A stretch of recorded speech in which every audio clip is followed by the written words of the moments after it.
Owl Moon by Jane Yolen. Illustrated by John Schoenherr. It was late one winter night, long past my bedtime, when Pa and I went owling. There was no wind, and the trees stood still as giant statues. And the moon was so bright, the sky seemed to shine. Somewhere behind us, a train whistle blew, long and low, like a sad, sad song. I could hear it through the woolen cap Pa had pulled down over my ears. A farm dog answered the train, and then a second dog joined in. They sang out, trains and dogs, for a real long time. And when their voices faded away, it was as quiet as a dream. We walked on towards the woods, Pa and I. Our feet crunched over the crisp snow, and little gray footprints followed us. Pa made a long shadow, but mine was short and round. I had to run after him every now and then to keep up, and my short, round shadow bumped after me. But I never called out. If you go owling, you have to be quiet. That's what Pa always says. I had been waiting to go owling with Pa for a long, long time. We reached the line of pine trees, black and pointy against the sky, and Pa held up his hand. I stopped right where I was and waited. He looked up, as if searching the stars, as if reading a map up there. The moon made his face into a silver mask.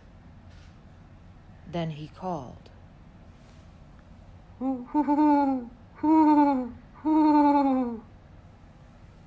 The sound of a great horned owl.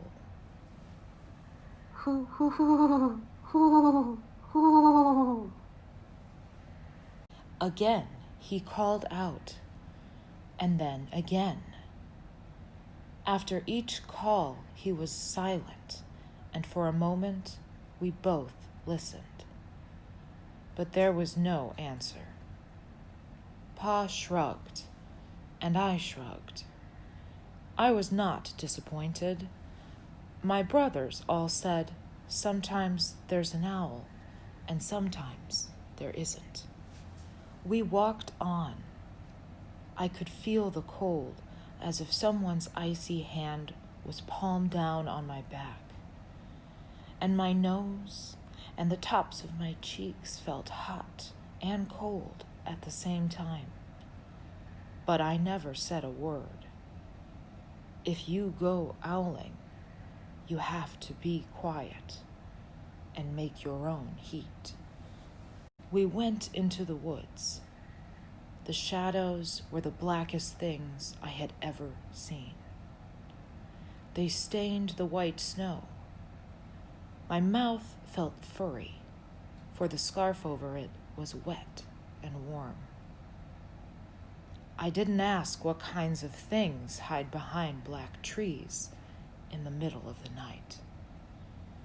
When you go owling, you have to be brave. Then we came to a clearing in the dark woods. The moon was high above us. It seemed to fit exactly over the center of the clearing, and the snow below it was whiter than the milk in a cereal bowl. I sighed, and Pa held up his hand at the sound. I put my mittens over the scarf over my mouth and listened hard. And then Pa called. Hoo, hoo, hoo, hoo, hoo. hoo, hoo, hoo. I listened and looked so hard my ears hurt and my eyes got cloudy with the cold. Pa raised his face to call out again, but before he could open his mouth, an echo came threading its way through the trees. Hoo, hoo, hoo, hoo, hoo. Pa almost smiled. Then he called back. Hoo, hoo, hoo, hoo, hoo. Just as if he and the owl were talking about supper, or about the woods, or the moon, or the cold. I took my mitten off the scarf, off my mouth, and I almost smiled too. The owl's call came closer from high up in the trees on the edge of the meadow. Nothing in the meadow moved. All of a sudden, an owl shadow, part of the big tree shadow, lifted off and flew right over us. We watched silently with heat in our mouths, the heat of all those words we had not spoken. The shadow hooted again. Pa turned on his big flashlight and caught the owl just as it was landing on a branch.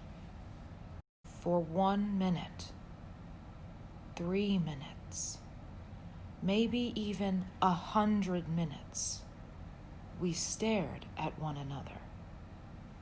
Then the owl pumped its great wings and lifted off the branch like a shadow without sound. It flew back into the forest. "Time to go home," Pa said to me. I knew then I could talk. I could even laugh out loud. But I was a shadow as we walked home.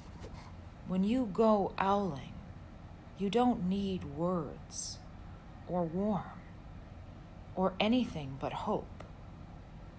That's what Pa says. The kind of hope that flies on silent wings under a shining owl moon.